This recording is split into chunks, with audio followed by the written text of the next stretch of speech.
Hi, everyone. Welcome to another episode of Ancient Warfare Answers with me, Murray, your weekly fix of ancient warfare-related material where I attempt to answer a question in 10 minutes. That's my time limit, sometimes over, sometimes under, more times over than under, on a question based from a viewer, reader, or listener.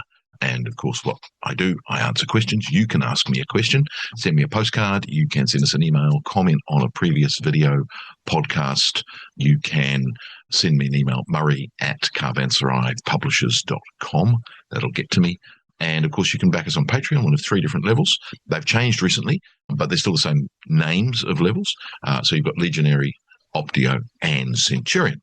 Now, I've got to give you a warning, and I don't know if I'm going to stay under 10 minutes with this next one. Yes. So this is Memo from Essex, I think Memo from Essex. And they ask, can I ask, of course, how much do we really know about the Bacaudae, or Bacaudae, I suppose? How important were they in the eventual collapse of the Western Roman Empire? Thanks. Oh my, Memo from Essex, I've gone on a deep dive. My notes to myself are 3,000 words long, so hopefully I don't go too crazy. So where are we at? Let me see if I can stay on time. So the Bacaudae, or the Bacaudae, C or G, seem to be groups of peasant insurgents in the western parts of the Roman Empire, although they are mentioned once in Macedonia, who begin to be mentioned in the multiple disruptions and lack of centralized authority in the 3rd century AD, which used to be called the crisis of the 3rd century, no longer called the crisis of the 3rd century, but it's a period where you have multiple emperors and usurpers. Some emperors don't last very long at all. There's breakaway empires in Gaul and Britain and Palmyra and Egypt, and eventually they get returned to imperial authority under Diocletian in 284 onwards. It's interesting because we used to call it the crisis of the 3rd century. It's really only from 235 to 284, so it's really only 50 years that it really goes to pot. And anyway, in that period, we start to get these groups of Bacaudae or Bacaudae who are revolting, especially in Gaul and Spain. Now, we will come across something called the Bacaudae or the Bacaudae revolt, but I think that they are localized and independent uprisings of disenfranchised and put upon poor citizens. They're not looking for a political entity of their own, which becomes complicated in the 5th century. And that's the other thing about them. They seem to persist for at least from the 3rd century in the 200s all the way through to the 400s. So they've got a long history, but none of these things seem to really be related to one another. It's not a single group of people. It's not even a single area of people. So I think it's like a catch-all term for insurgency or even just rebellion and rebels. So they seem to be relatively lawless.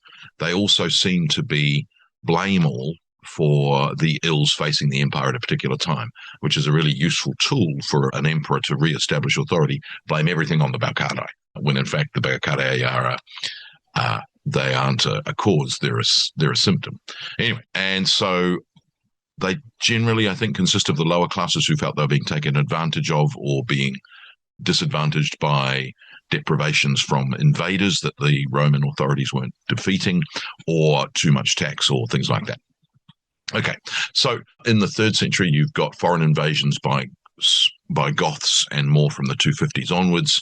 You've also got imperial disruption with large turnover of empires, indeed a turnstile of emperors and usurpers, which means there's a lack of centralized authority.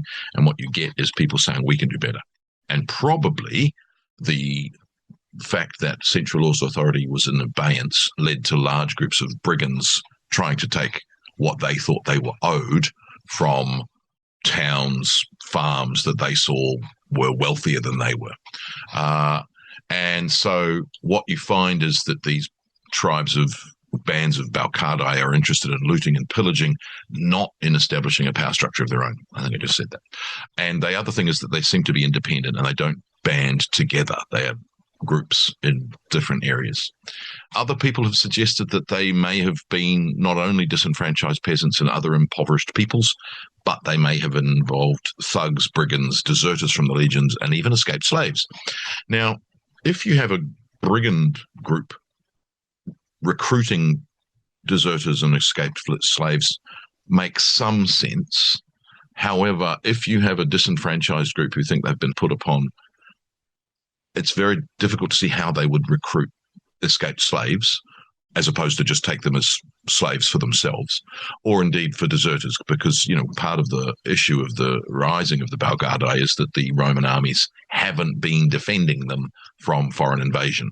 So I would imagine that a deserter is not going to be looked upon favorably by such people.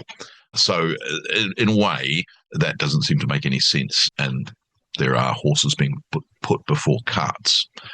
They may have been rebelling against taxation. In a lot of these cases, you've got a Roman Empire trying to raise money to pay an army to fight invaders.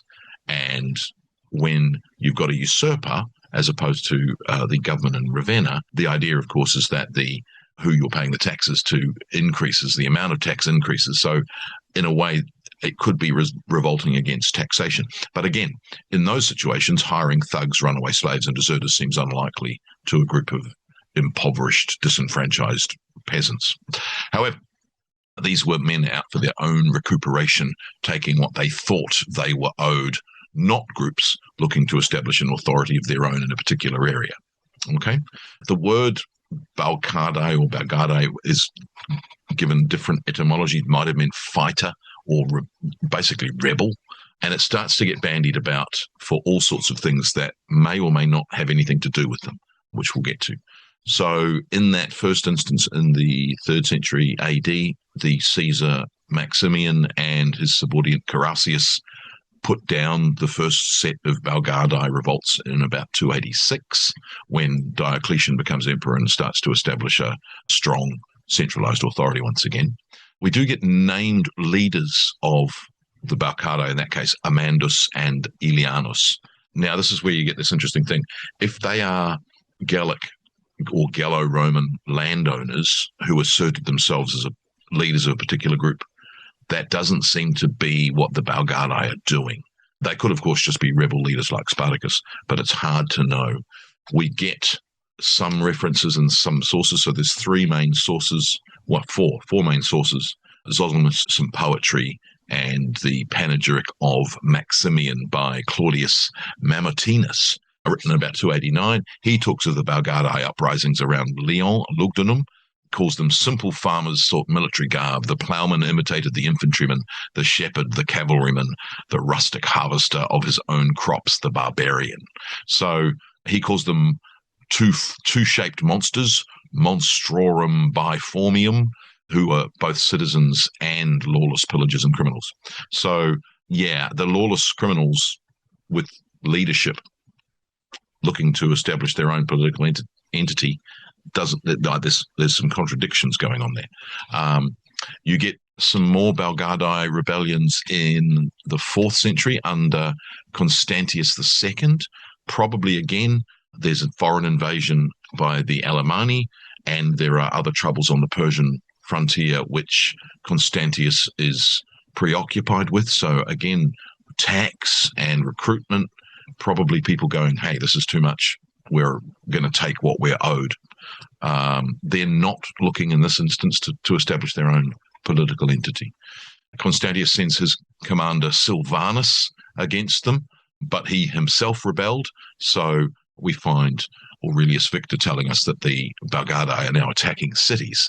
He's the only author to talk about the Bacaudae attacking cities, but possibly meaning that the dissatisfaction led to the urban poor, or that the situation had become so desperate that the rural disenfranchised poor were attacking cities to take what they thought they were owed. In the 5th century, we have a complicated situation with the Bacaudae. So we've got the Bacaudae in the Loire Valley and Brittany fighting against Flavius Aetius, who uses foederati troops of the Visigoths and the Alans to defeat them in Amorica. But you then get a thing called, or before that, you get a thing called the Bacaudae Revolt, which is, and I find myself at 10 minutes already. The Bacaudae Revolt is something between roughly 409 and 417. It becomes complicated. I'll need to talk for a long time about it. Sorry, 10 minutes. You're whizzing past. Now, what you get is, of course, the invasion by various Germanic tribes over the Rhine, the Alans, the Vandals, and the Suevi or the Swabi in 405, 406. And again, centralized authority is distracted by Gothic invasions of Italy, so can't give the attention to these rampaging tribes.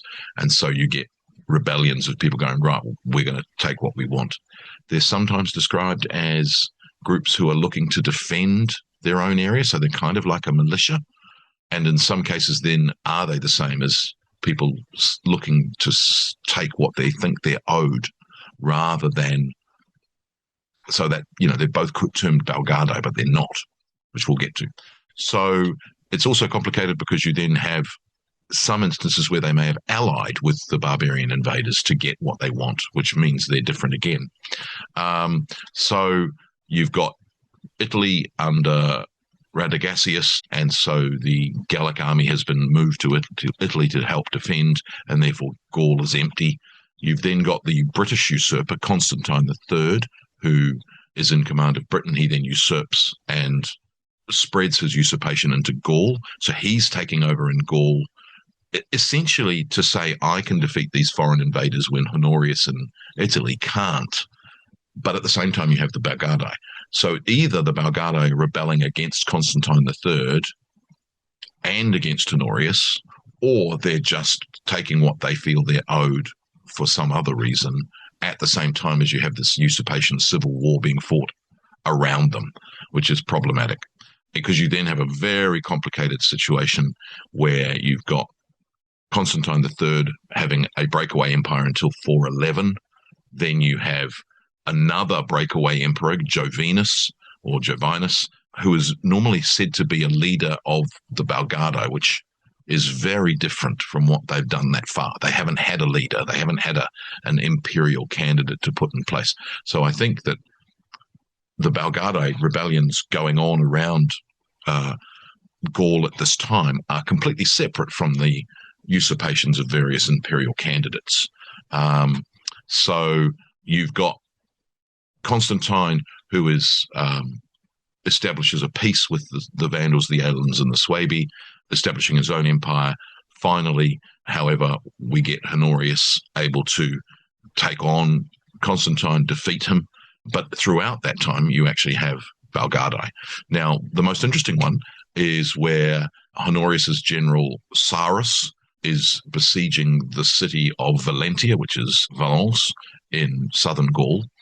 And when he's defeated by Constantine's generals, Zosimus tells us in Book 6 that as he fled back to Italy, he was only able to escape with his life with difficulty and had to surrender all of his spoil to the Bacaudae, a tribe of freebooters who allowed him to pass into Italy. Now, interestingly, they are not in the Loire Valley. They are not in Armorica. They are in southern Italy, southern Gaul, controlling the access to Italy. That's a completely different area from where we normally associate them around Lyon. And in fact, Valence is on the Rhone, not the Loire.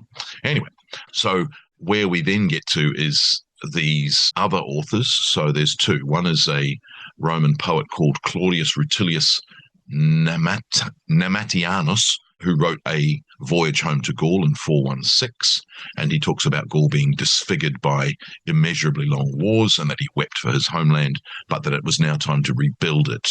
He, however, seems to blame the destruction and the cruel fires being lit in Gaul on the Visigoths, not the Bacaudae.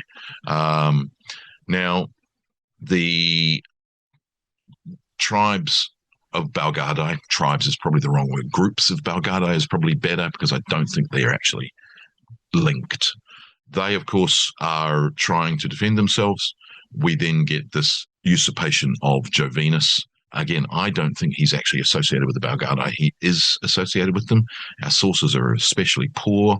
I think he's separate, and he's declared emperor in Mainz in 411 with the support of the Burgundians and the Alans, who, of course, are able to establish their own areas within the Roman Empire, the former Roman Empire, for their control. So you get for instance, the Burgundians establish their kingdom on the southern bank of the Rhine with their capital at Worms. And then you have the Visigoths, who've, of course, been in Italy. They now leave Italy with hostages in 413.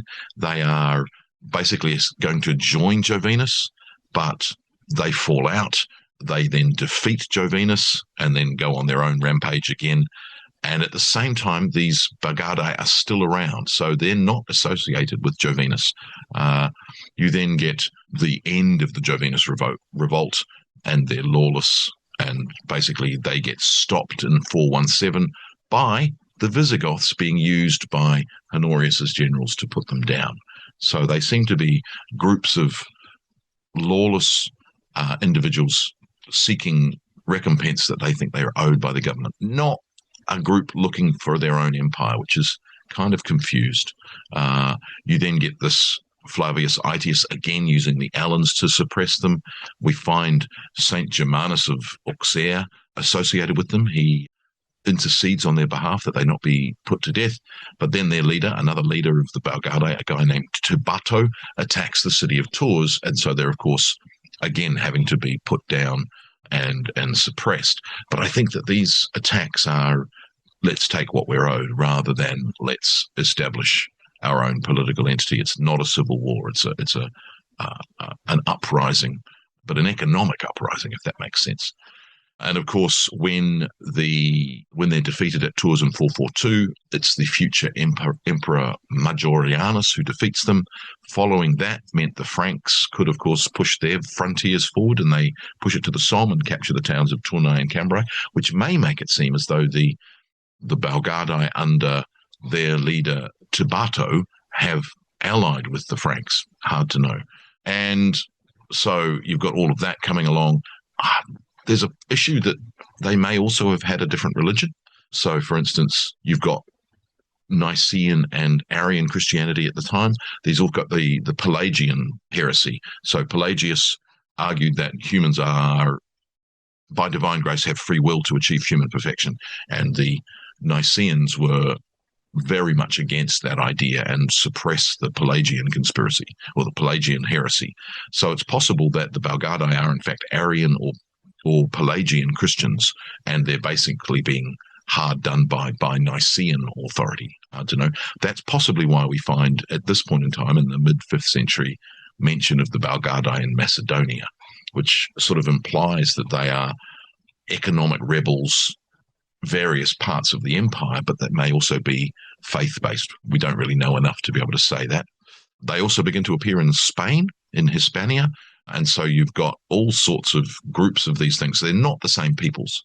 They're not this one group of Bacaudae from Gaul spreading to Macedonia and spreading down into Spain. They are localized groups.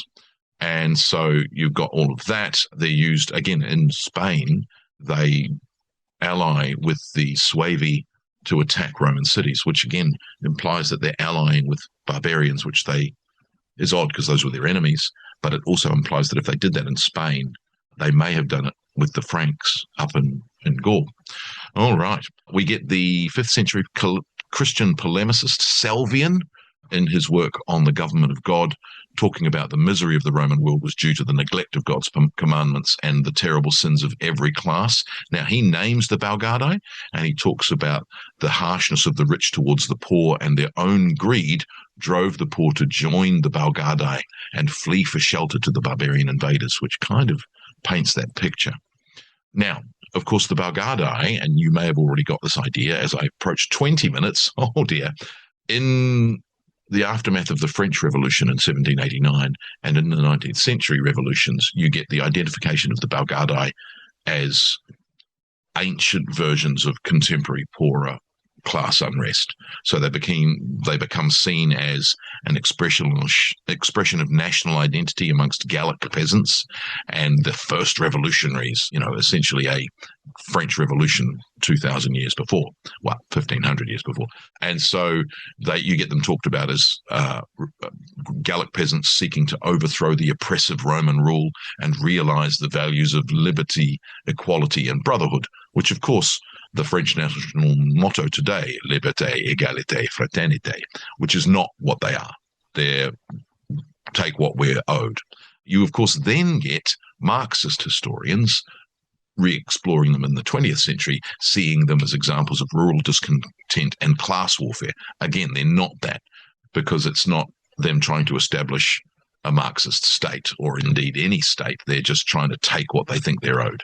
So, gosh, coming back to your question, I don't think that they're at all important in the eventual collapse of the Western Roman Empire. I think they're blamed for things that are systemic problems within centralized authority, and they are localized, brutal, economic, take what we are owed uprisings. Gosh, there you go. More than 20 minutes in that one. Join me again for another episode of Ancient Warfare Answers. Thanks. Bye.